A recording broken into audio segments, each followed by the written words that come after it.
Antes de empezar a resolver el circuito con el método de superposición, primero tenemos que transformar las resistencias, capacitores e inductores a su forma de impedancia. Las resistencias en impedancia quedan de la misma forma. Los capacitores se multiplican por menos I y los inductores se multiplican por I. Para facilitar el trabajo, debemos representar cada elemento con un cuadrado. En el método de superposición, debemos trabajar con un voltaje a la vez, sustituyendo los demás voltajes por un cortocircuito. Con cada voltaje que trabajemos obtendremos una parte de la corriente que pasará por la resistencia 3. Trabajaremos primero con el voltaje 1.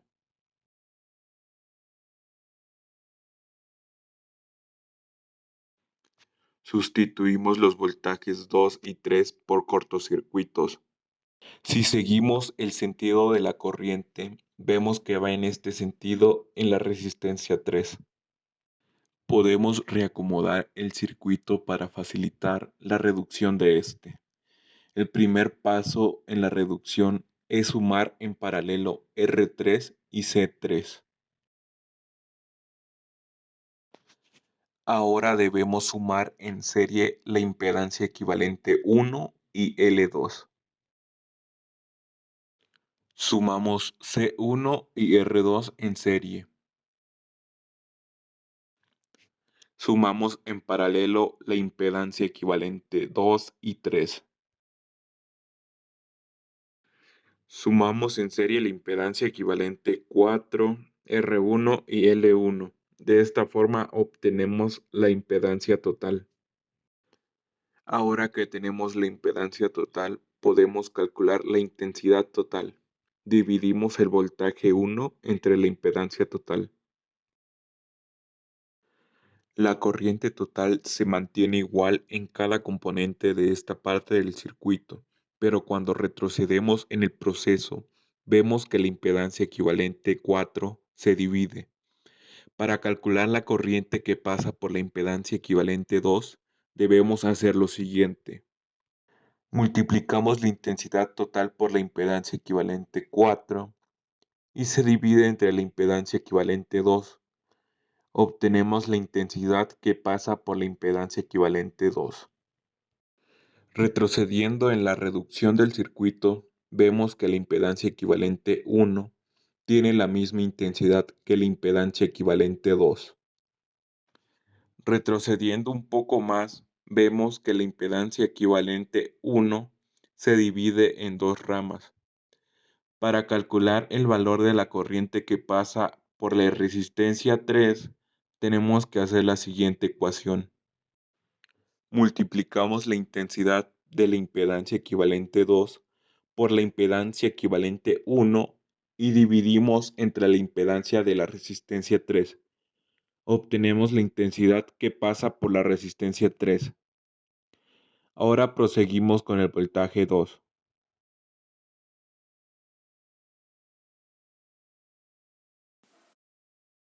Para trabajar con el voltaje 2, primero sustituimos los voltajes 1 y 3 por cortocircuitos. Si seguimos el sentido de la corriente, vemos que va hacia la derecha en la resistencia 3. Esto se puede observar en la siguiente imagen. El primer paso en la reducción es sumar en serie R1, L1 y C2. También podemos sumar en serie C1 y R2. Esto para facilitar un poco más la reducción del circuito. Ahora debemos sumar en paralelo las impedancias equivalentes 1 y 2. Sumamos L2 y la impedancia equivalente 3 en serie. Podemos reacomodar los componentes para facilitar la reducción. Sumamos en paralelo la impedancia equivalente 4 y R3. Sumamos en serie la impedancia equivalente 5 y C3.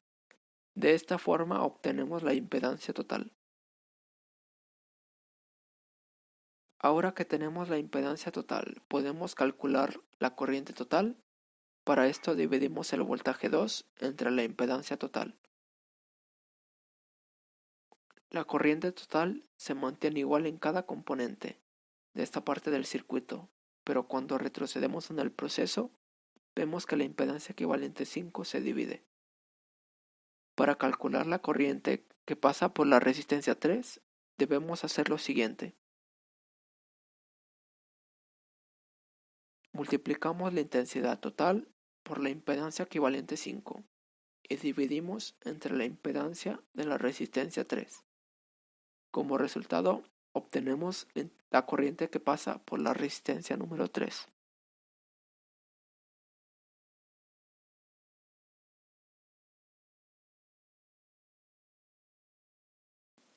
Puesto que ya se trabajaron con las fuentes de voltaje V1 y V2, ahora trabajaremos con la fuente de voltaje V3.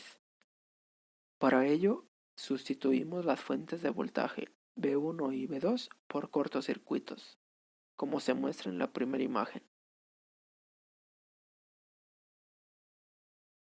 Si seguimos el sentido de la corriente, vemos que pasa por la resistencia 3 hacia la derecha, como puede observarse en la segunda imagen.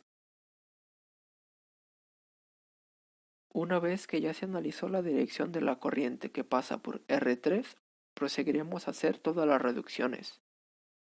Lo primero que se hace es sumar en serie R1, L1 y C2, y también podemos sumar en serie C1 y R2.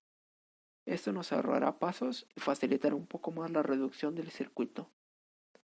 Esto se puede observar en las imágenes 3 y 4 respectivamente. Ahora debemos sumar en paralelo las impedancias equivalentes 1 y 2. Luego sumamos L2 y la impedancia equivalente 3 en serie, como puede observarse en la imagen número 6. Después sumamos en paralelo la impedancia equivalente 4 y C3. Eso puede observarse en la imagen número 7.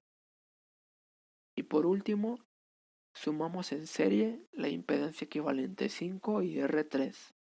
De esta forma obtendremos la impedancia total, como puede observarse en la imagen número 8.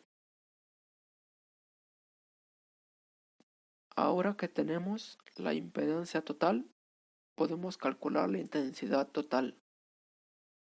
Para esto dividimos el voltaje 2 entre la impedancia total. Ahora, si nos regresamos a la imagen número 7, podemos ver que la corriente total se mantiene igual en cada componente de esta parte del circuito, por lo que la corriente que pasa por la resistencia 3 es la misma que la corriente total. El último paso necesario para encontrar la corriente que pasa por R3 es sumar las corrientes que se obtuvieron en cada uno de los casos, es decir, las corrientes que se obtuvieron al trabajar con cada una de las fuentes de voltaje por separado. Cabe recalcar que la suma que se realiza de acuerdo al sentido de la corriente que se analizó, es decir, que si las corrientes van hacia la misma dirección, se sumarán, y si una o más de una de las corrientes van en diferente dirección, a las otras se restarán. Por lo cual, ahora que ya calculamos cada una de las tres corrientes que pasa por R3, para cada voltaje, podemos calcular la corriente que pasa por la resistencia 3. Para esto, sumaremos las tres corrientes, puesto que todas van en la misma dirección. Y esto puede verse en la siguiente ecuación. Y así concluimos con el método de superposición para encontrar la corriente que pasa por R3.